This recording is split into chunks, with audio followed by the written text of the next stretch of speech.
So you've got a cat whisker. Did you know you can work some magic with this? Stay tuned. So if you are a vegan witch worth your salt, you probably have at least one cat in your abode. I have two. I've usually had two cats most of my life because, contrary to popular belief, cats are actually quite social. So social, in fact. By the way, my name is Dr. Corey Wren. I'm a vegan sociologist, a vegan feminist, and a vegan witch. And part of my vegan sociological training, research, whatever, there's an interesting book by two sociologists called Cat Culture. And in that book, they explore how cats are actually not the solitary animal that we stereotype them as, but actually they live in very rich cultures just like humans do. So it expands this idea of culture being something anthropocentric, but actually something that many species exhibit. So I have two cats, and I kind of started off with that story because I think it's important that as I'm proceeding with today's conversation on cat whiskers, to keep in mind that a lot of sympathetic magic in witchcraft is very much so based on stereotypes and tropes and characterizations that may or may not be accurate, and certainly can never encompass the wide diversity of individuals that exist with any group or category. So we have to keep our wits about us when it comes to that, because one of the big criticisms that I have in my book, Vegan Witchcraft, is that mainstream witchcraft oftentimes only really relies on non-human animals in magic and magic working when it is to do with reducing them to a trope. And that is not very respectful to other beings, and definitely not vegan. So that's my disclaimer. Now, you found a whisker, what are you going to do with it? So first off, it better be found. You don't want to pluck whiskers from your cat because they're sensitive and that will hurt and not very nice. I remember once when I was little, my brother cut my cat's whiskers with scissors. I don't know why he was a kid, but it was very traumatizing, and I still remember it all these years later. But anyway, yeah, don't ever pull or cut your cat's whiskers. They need them and they're sensitive.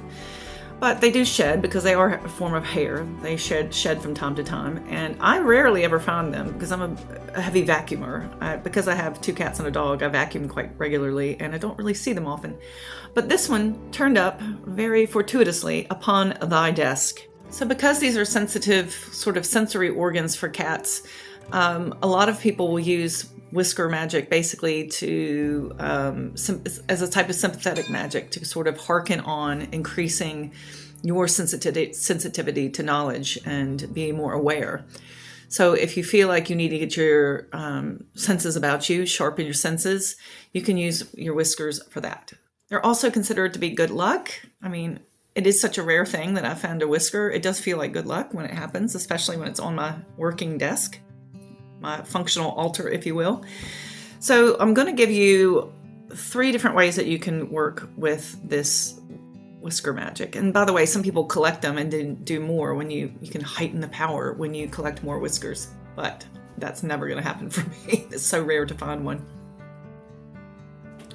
So number 1, probably the most fun way that you can work with a whisker is to create a little mojo bag. So you can use it for good luck, for protection, to heighten your awareness, keep your senses about you. So I collect these. I don't know where these come from. They emerge into my life. I guess little gift bags. But these are perfect for doing little spells that you can tuck in your house where you need them, or put them in your purse, or put them on your person in your pocket, whatever it may be.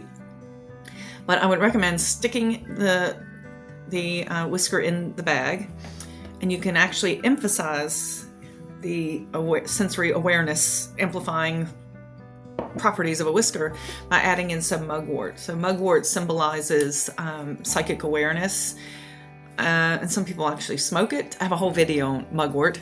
Some people actually smoke it to get that psychic stuff going, or just drink it as a tea, which is what I do. It's actually quite tasty, and I grow it in my tiny little witch's garden. But it's wintertime as I'm recording this, so no fresh mugwort to be found. So you can tuck some mugwort into the mojo bag, and then also your whisker. And if you need to charge it, you can charge it. Have a candle lit next to it. add all the good intentions in there. But the sweet thing is it's your precious cat, and all the good love and intention that you've been putting into that relationship with your cat is also in there. So then you can carry it, like I said, in your pocket, your person, your purse, whatever it may be. The second way that you can use the whisker is to, actually, I don't know why I would say this isn't as fun as the first one, because this is probably the most fun.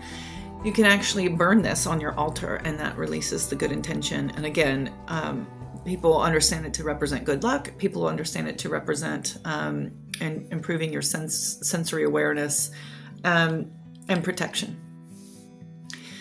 I'm not going to burn it because I don't imagine it would smell very nice. I've never tried burning it, but that's an option. You can also mix that with mugwort. Mugwort can be burned as an incense. So there you go.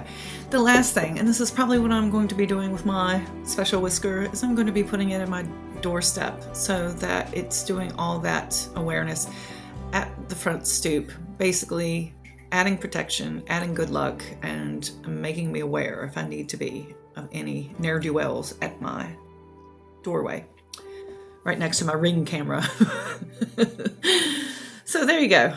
But yeah, please never pluck these from your cat, but they are imbrued with all the special love and that you've been putting into that relationship with your cat. And so very high potent magic and just a sweet little thing. So if you found a whisker, burn it, put it in a bag, or throw it on your doorstep so that it can wish you good luck.